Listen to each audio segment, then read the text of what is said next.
And so, obviously, you're not alone in your adoption of the hybrid model and continuing on with that. We have seen a lot of employers kind of unsure of what the future is. Some have started pulling back from flexibility and hybrid models.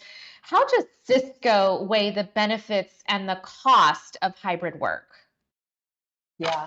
When we think about hybrid work, we actually look at it through the lens of what is the intersection between people, spaces, and policy and how those things come together.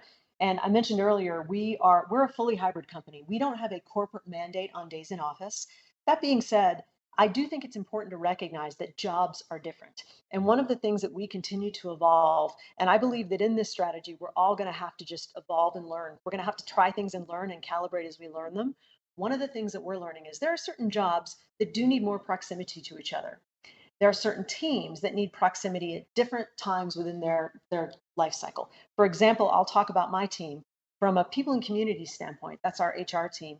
We know that when we're launching big transformational work, the cross-functional team that's aligned to that work needs to be together at the beginning to do kind of the storming, the forming, the strategy alignment. And if we invest in that time together on the front end, the work is able to move a lot more quickly. It's also able to move with more clarity and a lot more innovation. So for us, what we're trying to focus on is understanding kind of the intersection between location and performance or impact. That's the question that is still coming up. It's a question we're hearing from a lot of our clients. How are you ensuring that you're still meeting the innovative and the productivity schedules that you have when people aren't physically in the office?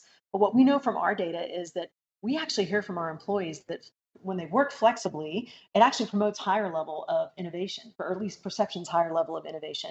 And so for us, we're kind of fully leaning into that. That and the alignment with engagement.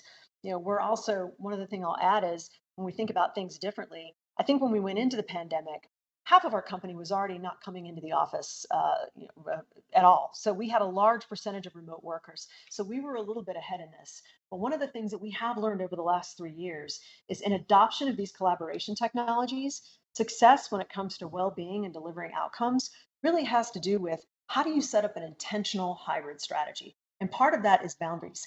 Can you have boundaries in terms of how you are collaborating? Some of that is the volume of your meetings. Some of that is your video usage. And so us being able to push those insights to our teams so they can manage their well-being and their schedules has been a nice add and uplift for us over the last couple of years.